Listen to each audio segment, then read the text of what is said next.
Alright fellow ninjas, in this video, this one's been requested a while. I know it's been maybe even a couple of years people have been requesting this tutorial. We're going to be learning the back handspring today. So I'm going to be sharing with you 4 steps to get the technique for your back handspring, and then I'm going to be sharing with you gradual progression steps to master your back handspring even if you do not have access to a gym. So you can learn this in your backyard. Alright, so the back handspring is one of those first acrobatic moves that we're going to want to learn. So this is a great move to learn as a prerequisite for your backflip. This is going to help a lot on getting over that fear of going backwards. I know a lot of us probably experience this. The only thing is, if we train the back handspring wrong, we develop bad techniques or we don't train it properly, we're going to set ourselves up for bailing, getting injured, and then later down the road screwing up on more acrobatic feats like the backflip. So what my brother and I like to do, we like to follow the training triangle because again, the back handspring can be very scary. A lot of us, you might be in a situation where you're afraid to even go backwards. You're afraid of hurting yourself by doing this. So we want to get over this fear, and one of the best ways to do this is follow the system that we like to follow is the training triangle. So we tackle different aspects. We tackle the technique, the mental side, and the physical side. So let's start off with the technique. Step 1 is the wind-up or the setup. And believe it or not, a lot of people mess up just on this first step, so make sure to do this properly. You want your feet about shoulder width apart or together. Some people like to have it together. Most gymnasts put it together like this. I usually go about shoulder width apart. And we're going to go down into a squat. This is going to wind up for our power. Now, the biggest thing with your squat, you want to have a good squat here. Key points, and a lot of people mess up on this. You want to have your chest up and you want to be looking forward. Many people, they'll either be looking down or their chest will be down here. This makes it a lot more difficult to get that energy. Also, we want to start with our hands out in front. Another thing to think about, during this whole time that we're doing the back handspring, you want to have good alignment. You want the arms straight, aligned with the shoulders here. This is going to be key. You want good alignment throughout the body. You want the back straight, chest up, looking forward. And your squat, you don't want your knees going past your toes here, and you want your butt to rest back. You don't want it to go forward. So you want it to be nice and in this comfortable squat here. Now, how low do you go for this setup? 90 degrees is about as low as you want to go, because if you go any lower, it's going to be harder to actually push against that force. So you can go 90 degrees, I go about 90 degrees, or you can go a little bit higher for the ultimate power. Now, also, you want to wind up with the arms. So again, following the alignment here, keeping good straight arms, you're going back here and go back as far as you can so you can get all that power ready to go. So you're going to be in this position here. Now, to initiate the handspring, before we go into step 2, we want to lean back and tilt back. So we want our butt to lead, and you want to fall back as if you were just going to fall over. Okay, now on to step 2. As we're leaning back, we have that weight going back where you're about to fall over.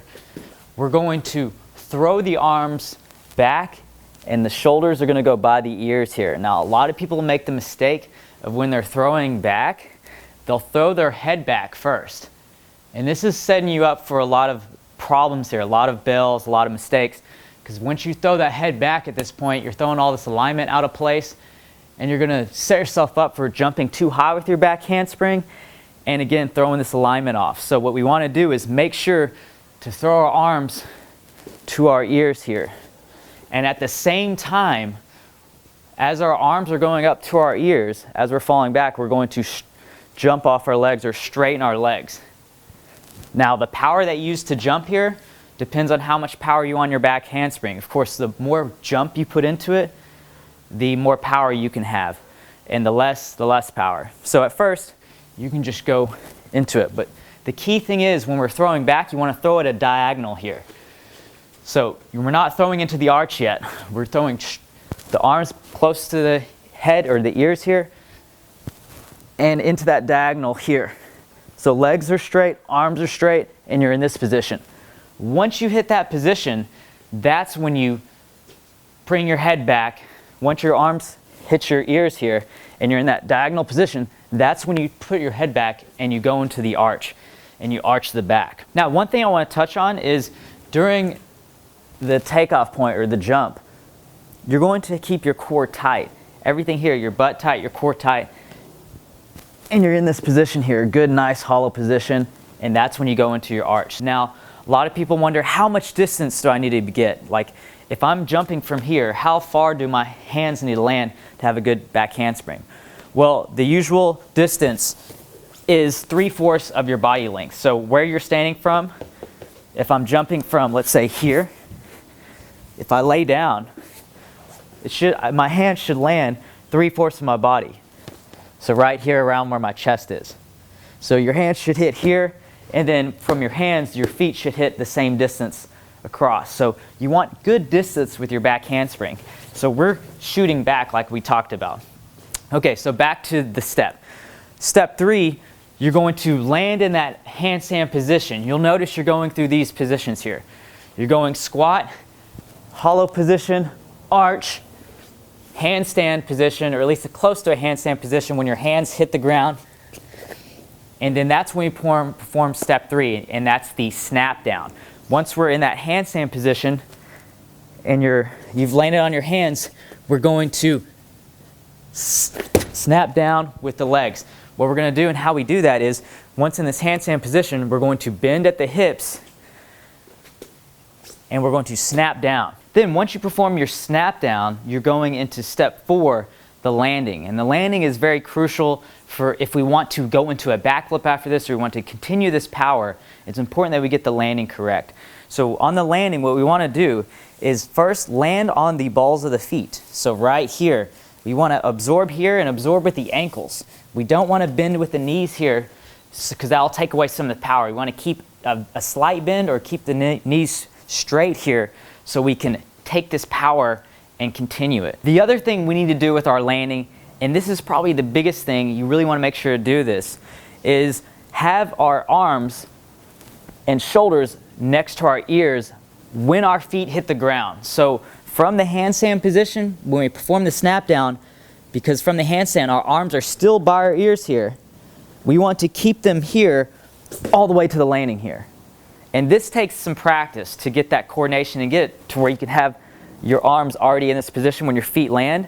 But when you get this down, this is where you can transition into those super high backflips that we want to get, or you're already in the position to throw back into another back handspring. And you can, this is really important for connecting other moves and getting that good height and that good set. All right, so we know the technique now, but that really doesn't help us much on getting over the fear of going backwards or preventing us from getting injured. So now I'm going to share with you gradual progression steps that you can use.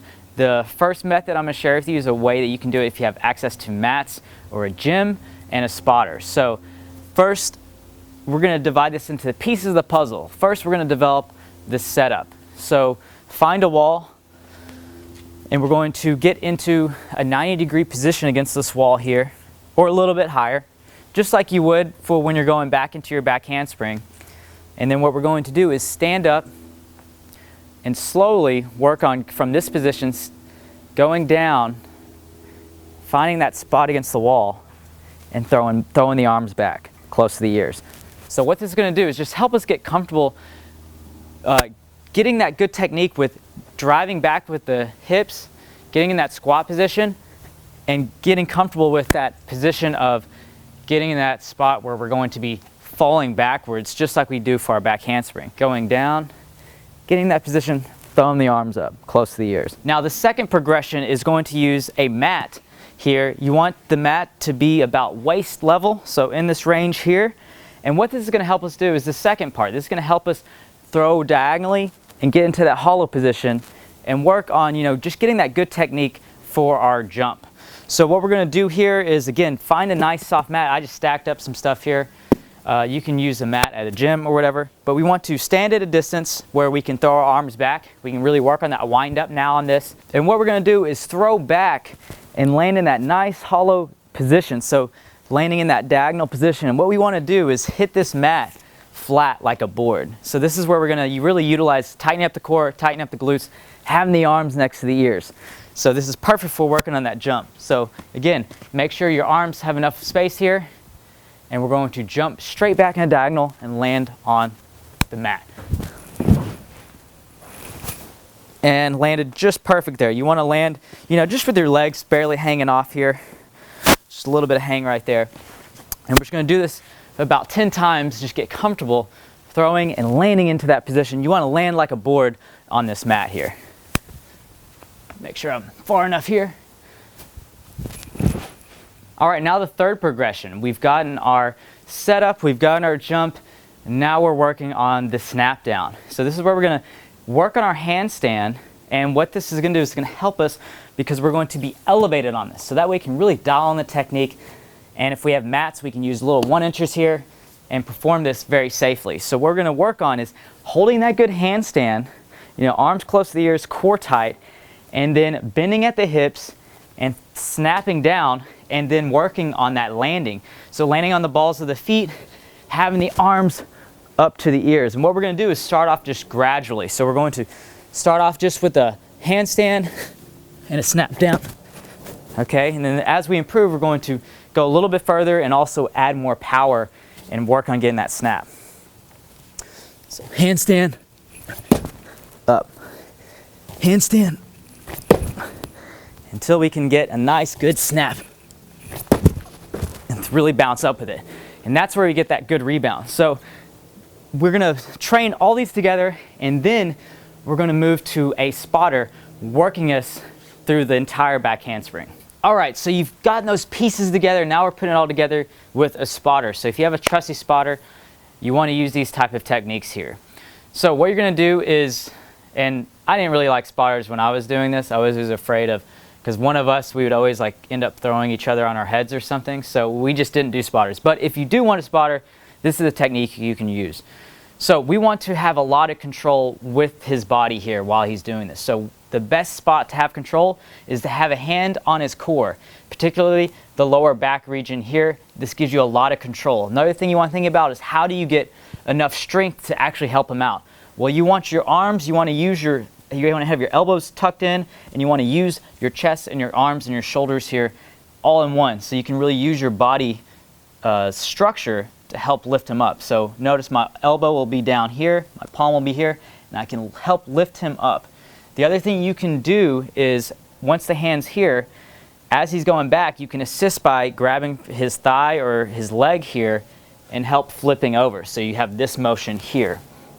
Now the biggest thing you have to worry about with spotting someone is while they're throwing their arms back, so if Jonathan's going back for his back handspring, you can't have your arm here. So what you need to do, what I like to do, is I just move with him. I'm at least coordinated enough to move my hand with him, and then I put the arm underneath the back here. But some people, they like to just move their arm up. So if he goes back, I find that still to get in the way, because when people like to put their arms really far up, it's hard to get in there. So I just move with him. So what you're going to do is just spot the person there and let them try the technique, the technique we talked about earlier. So Jonathan, if you want to go ahead. Just like that. Now he had a pretty good back handspring. I didn't have to help him too much, but it was really easy just to kind of follow him. Yeah, sure. We'll do another one. It's like kind of crappy. Kind of crappy? All right. He's going to do another one. Try to do it crappy. Hopefully I don't drop one on his head. Yeah. There we go. Okay, yeah, that time I was able to assist him and help him from not breaking his neck and dying. So I saved his life there. He owes me one. But that's the technique, or the gradual progression steps, if you have access to a gym, mats, and a spotter. Now we're moving on to the ultimate way, the way to learn it in your backyard. So how do we learn our back handspring if you don't have a spotter, you don't have mats to use, you don't have a gym? Well, I'm going to share with you the gradual progression steps that I personally use to get my back handspring. This helped eliminate all the fears, and I was able to do this in my backyard because I didn't have anything else to use. So this is how it starts. First, you do a move that you're comfortable with. All of us here can probably learn our cartwheel first. And if you haven't learned your cartwheel, learn that first anyway. So you get your cartwheel down. So you have it. Great. You got that comfortable. Now we want to turn this cartwheel into our back handspring. So what we're going to do is start off like we would for our back handspring and just go into that cartwheel. So that way we don't have any fears, and we can, look over our shoulder at first. So we start here and then just turn into that cartwheel. Cool. Now what we're going to do after you get that comfortable, And I recommend working on both sides so that you're balanced. Then this is where it gets really unorthodox. We're going to take our cartwheel that we're doing here and turn it into a crooked back handspring. Now what this does is a couple things. It gets you comfortable with going backwards, and you can gradually straighten this out to perform your regular back handspring or your straight back handspring. And the key is, what you want to do with this is, once you start performing your crooked back handspring, you want to try to straighten it as quick as possible so you eliminate any bad habits right off the bat. So what we're going to do is start off like we would for our back handspring, throw our arms back, but as we're going back, look over the shoulder just slightly. And what we're going to do is, just with each one, we're going to not look over our shoulder less and less. So I'll show you. So we're going to go here, I'm going to look over my shoulder and go over. So okay, that felt pretty decent. I was able to look over, not as scary. Now I want to try to straighten this out even more. Try to throw my arms a little bit more straight on and not look over my shoulder, just a little bit less. So again, whoa, yeah, that was a lot better, a lot more straight, but still a little crooked because I still looked over the shoulder a little bit and threw a little bit to the side. Now that I have that down, this time, okay, I know my hands are there for me. I know that I can do this now because I've already done it pretty much a few times. So now I'm going to just go straight back and try my best to keep my head straight during this and to follow some of those technique points we talked about earlier. So here, and there we go. And that's exactly what I did to get my back handspring. It looked pretty much like that, pretty sloppy at first. But that's the easiest way I found to gradually get over the fear and to develop this back handspring. And then of course, once you get that, you kind of do it, you got a little sloppy, then you want to perform a nice, good form and technique back handspring. And there goes the mic, but saved it. All right, so that wraps up this handspring tutorial. We gave you 4 steps to get your technique for the handspring. Awesome gradual progression steps if you have a gym, or if you're a crazy ninja and you want to just do it in your backyard. Gave you those as well. Make sure to follow those points. Now, some of us may need to develop the strength and the flexibility points for this video. Now, I would have added to this video, but it got too long. It's already super long anyway.